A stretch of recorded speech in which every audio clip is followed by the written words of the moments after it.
சினிமால முன்னணி நடிகரா இருக்கவர் தான் அஜித். இவர் இப்ப கார் ரேஸ்ல ரொம்பவே பிஸியா இருக்காரு. அது மட்டும் இல்லாம அஜித் அவர்களுக்கு சினிமா எந்த அளவுக்கு பிடிக்குமோ அதை விட அதிகமா கார் ரேஸும் பிடிக்கும் அப்படின்றது நமக்கு தெரிஞ்ச விஷயம் தானே. ஏன்னா நம்மளை சந்தோஷப்படுத்துறதுக்காக நிறைய ஹிட் படங்கள் கொடுத்திருக்காரு. அது மட்டும் இல்லாம இப்ப பாத்தீங்கன்னா ஒரு சைடு படம் ஒரு சைடு கார் ரேஸ் அப்படின்னு சொல்லிட்டு ரொம்ப அழகா ரெண்டையுமே பேலன்ஸ் பண்ணிட்டு இருக்காரு. அதுலயும் முன்னாடி எல்லாம் அஜித் அவர்களோட ஏதாச்சும் ஒரு மூவி அப்டேட் வந்துராதா அப்படின்னு சொல்லிட்டு தான் எல்லாரும் எதிர்பார்த்துட்டு இருப்போம். ஆனா இப்போ கார் ரேஸ்ல இவர் அடுத்து எந்த நாட்டுக்கு போறாரு, சோ அடுத்து எதுல வின் பண்ண போறாரு, ஏதாச்சும் ஒரு இன்டர்வியூ கொடுத்துட மாட்டாரா அப்படின்னு சொல்லிட்டு நிறைய பேர் ரொம்ப ஆர்வமா வெயிட் பண்ணிட்டு இருக்காங்க. ஏன்னா தொடர்ந்து ஒவ்வொரு நாடுகளா போயிட்டு எல்லா இடங்களையுமே பார்ட்டிசிபேட் பண்ணி வெற்றி பெற்றுட்டு இருக்காரு.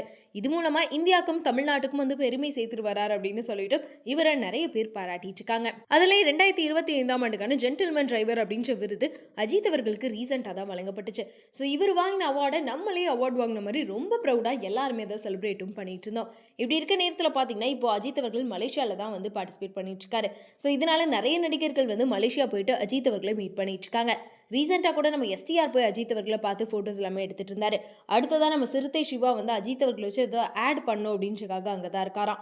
அப்புறம் ஸ்ரீலீலாவும் ரீசெண்டாக மலேசியா போயிருந்தப்போ அஜித் அவர்கள் கூட செல்ஃபி எல்லாமே எடுத்து போட்டிருந்தாங்க. சம வைரலாக போயிட்டு இருந்துச்சு. அடுத்ததான் நம்ம அஜித் அவர்களோட 64வது படத்தோட டைரக்ஷனை நம்ம ஆதிக் ரவிச்சந்திரனும் மலேசியா போயிட்டு நம்ம அஜித் அவர்களை மீட் பண்ணி அவங்களோட அடுத்த படத்தை பற்றின இந்த டிஸ்கஷன்ஸ் எல்லாமே பண்ண வேண்டியது இருக்குது அப்படின்ற மாதிரியும் சொல்லியிருந்தாங்க.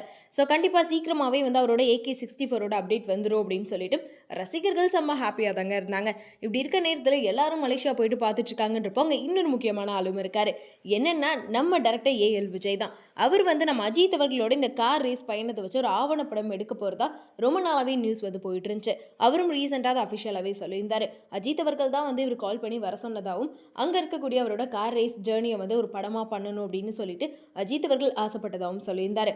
அது மட்டும் இல்லாமல் அஜித் அவர்களுக்கு கிரிக்கெட் எப்படி எல்லாரும் பார்த்து ரசிக்கிறாங்களோ அதே மாதிரி கார் ரேஸையும் மக்கள் கொண்டாடணும் அப்படின்ற ஆசை அவருக்கு இருக்கு அப்படின்ற மாதிரியும் அவரோட ஃபியூச்சர் ஆசையை பற்றியும் ஷேர் பண்ணியிருந்தாரு. இப்படி இருக்க நேரத்தில் தான் பார்த்தீங்கன்னா இப்போ ரசிகர்கள் எல்லாருமே இந்த படம் டாக்குமெண்ட்ரி படமாக வருமா இல்லைனா மூவியாக ரிலீஸ் பண்ண போகிறாங்களா அப்படின்னு சொல்லிட்டு பல எக்ஸ்பெக்டேஷன்ஸோட வெயிட் பண்ணிட்டு இருந்தாங்க. இந்த அஜித் அவர்களோட கார் ரேஸ் வாழ்க்கையை பற்றின ஆவணப்படுத்த ட்ரைலர் ரிலீஸ் ஆயிருக்குங்க. இந்த வீடியோவில் ரேசிங்னா என்ன, எதுக்காக இவர் இதை தேர்ந்தெடுத்தாரு அப்படின்னு சொல்லி பல விஷயங்களை நம்ம அஜித் அவர்களே பேசியிருக்க மாதிரி இருக்கு. ஸோ நிறைய பேர் F1 ரேஸ் மாதிரி இருக்கே அப்படின்னு சொல்லிட்டு ஒரு ஹாலிவுட் படம் பார்த்த மாதிரி ட்ரைலரை வேற லெவலில் எடுத்திருக்காங்க. ஸோ இது எப்படி ரிலீஸ் ஆக போகுது அப்படின்ற மாதிரி இன்னும் பல விஷயங்கள் இதில் என்னென்ன இருக்குது அப்படின்றத தெரிஞ்சுக்க ரசிகர்களும் ரொம்ப ஆர்வமாக வெயிட் பண்ணிட்டு இருக்காங்க. ஸோ நீங்கள் யாரெல்லாம் இந்த ட்ரைலர் பார்த்துட்டீங்க, உங்களுக்கு இந்த ட்ரைலர் எந்த அளவுக்கு பிடிச்சிருக்கு அப்படின்றத மறக்காம கமெண்ட்ல சொல்லிடுங்க.